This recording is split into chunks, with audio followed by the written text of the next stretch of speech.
All right, guys, I got to point this out before we get too far into the video. Some of you are here for other reasons. This point of this initial video is a show and tell. More of a show and tell. It's not a heavy spec review. I'm just going to zoom in on things, first impressions. We decided to go with this. This is a 2022 Gen 2 CFMOTO 400. It's a new but non-current ATV, so take it for what it's worth. We picked it up yesterday. I've got only about 20 minutes of seat time on it, but some things I've noticed and I wanted to share. So the point again, this is not a heavy spec review. This is not going to be a test ride. I'm going to go around and zoom in on a couple areas that caught my attention that might interest you. Some of this you guys will probably already know if you've been looking at these. So starting off, we've got the original. I used to like it when I looked at the older models. They had a theft deterrent / key lock. That is gone now. That would be where you could use your key, lock it in park or whatever else, and more of a theft deterrent. Too bad that's gone. Neat idea, but it's not on this model anymore. This 2022 does still have the 12 volt cigarette lighter style 12 volt plug and the 2 USB plugs, okay? Those are still there. It does come with the steel racks. Now, I'm not a welder by trade, but some of them are a little questionable. Fine, but you got a little bit of, as a welder would say, bird shit, right? Nothing on the flat surfaces, but you know, that, come on. Anyways, it'll be structurally sound. This is a budget ATV. Supposedly, the racks are the same underlay as the 500s and such. It's just missing the plastic. Does not bother me a bit to have steel racks, so we didn't care. Again, budget friendly. Still has the halogen lights with the LED accents. I'll turn that on in a minute. Exceptionally bright. Makes my Polaris Sportsman, my 09, look like it's in the 70s with the color and the brightness difference. These are fantastic lights. On this machine, I don't know if this catches your attention or not. There is a little bit of a guard for your CV boot. It is not heavy duty by any means, but it's there. A lot of the manufacturers now seem to be getting rid of their guards. I don't really know why. Our Sportsman has it, but the new Sportsmans don't. It does have the arched lower arms. I don't really think it helps exceptionally. Here's why.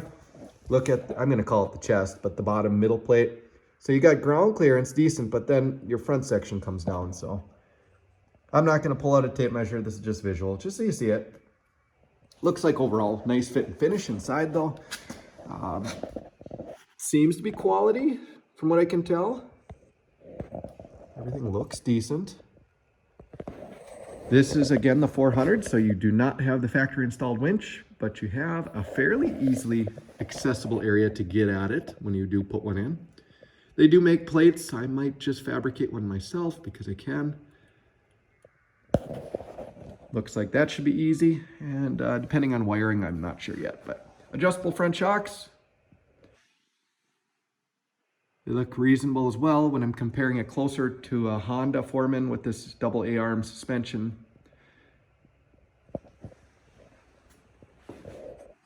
Going around, going to the back here in just a minute, I'll turn on the key. So it does have high, low. So it starts with low range if you're curious. Low, high, neutral, reverse, and park. So fairly intuitive. That is nice.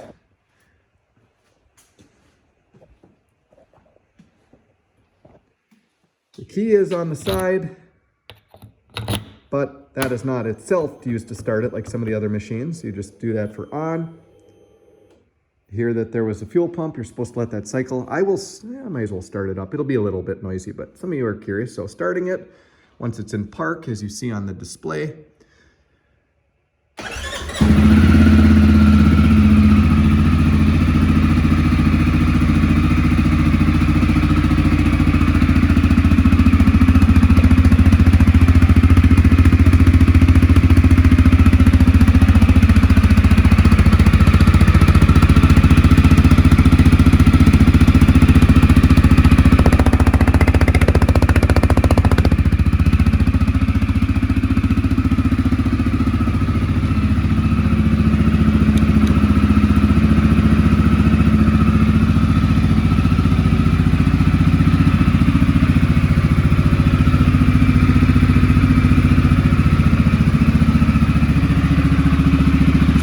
it in reverse, and you will see the backup lights.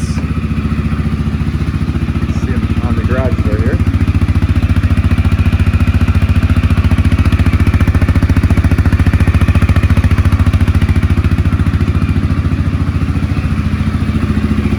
Gonna put it back in park. The display here, I think I'll do the rest with it off. Let that shut off for a minute. It's going to be easier to hear, and I can explain the rest. So you can see it starts easy. It's got Bosch fuel injection. So you can hear the fuel pump. It does cycle for a while. There, it's off. Supposed to wait for that to start it. They pointed that out multiple times at the dealership, so I just do it.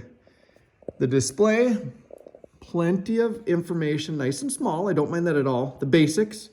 This is what you use to select to see different content. I should let me turn the screen down so you can see it. LED, let's turn that down. Easier to see in the camera, okay? So we've got, this is, again, you can go through your different menus here. Miles, 3, trip, hours, and again, I'm reading it right from up there. And LED. So there isn't many. Voltage is there. RPM, of course, it's turned off. Odometer, there's 3 miles on this machine. Okay. There's not much to it, but plenty. And again, this is how you adjust it. That's how you select it.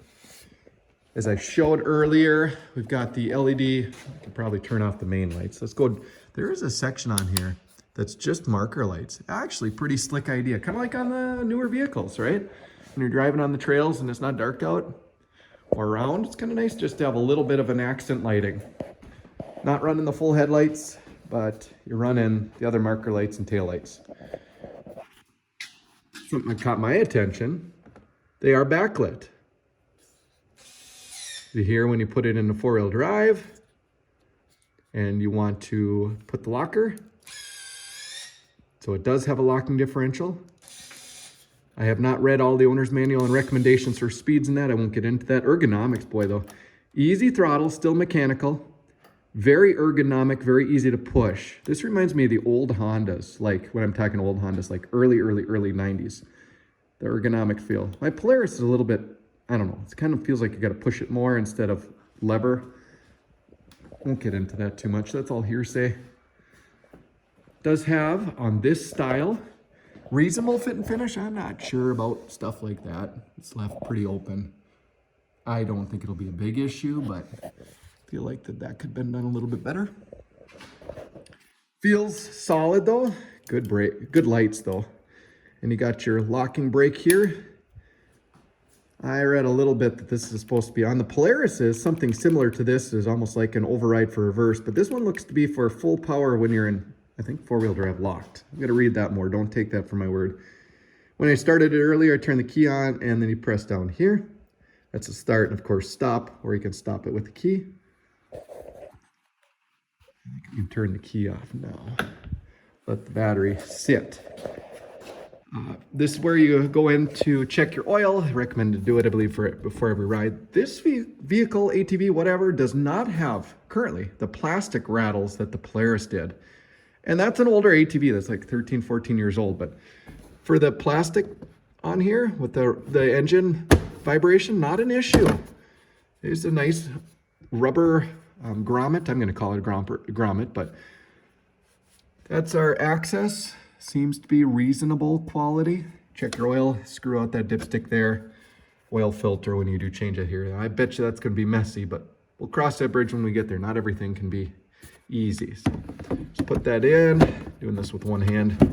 Again, I only had this a little bit yesterday. Something I liked. Accessibility for other maintenance items. One lever here, pinch it, pull it up and off. Set that down. Battery, larger than what I had in the older Polaris, probably like the new ones. Large and easy to get to. 2 bolts, take that out. Easy to access if you want to put on a battery maintainer or whatever else. That's a plus. They put their toolkit, jammed it down in here, I guess. I have not looked through that. Their storage is reasonable. It's not fantastic, but it's reasonable. Again, comparing to the Yamaha and Honda equivalents. It is, it's deep enough that goes in at an angle, but it actually turns. So you can definitely fit a a receiver. If you don't keep it in the machine itself, you could set it in there. I'm sure it would rattle and bounce around, but there is enough room for that. Or basic other tools, ratchet straps, toe straps, that can go in there. There's no other storage on the machine itself besides back here on the 2004, excuse me, on the 400. This is a 2022. But electrical and everything else where I'm finding it looks to be reasonably tied up. I pointed that out earlier. These little leads up here look like they could have been done better, but everything else is fit and finished really decent. And I got to take this with a grain of salt. This is, without exaggeration, we're talking $2,500 less than the Honda, almost $3,100.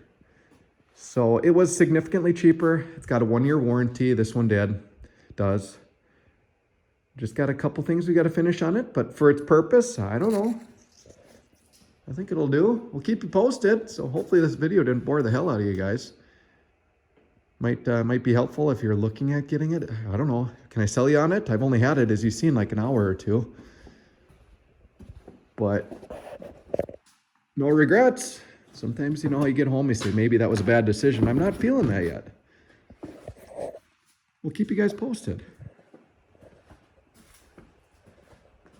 I'm sure it'll put many, many miles on it today. The kids are already chomping at the bit. The sun's barely coming up out there and they're looking at it. So, all right, guys, take care. Let me know if you have any questions. I'll try to figure it out to get back to you.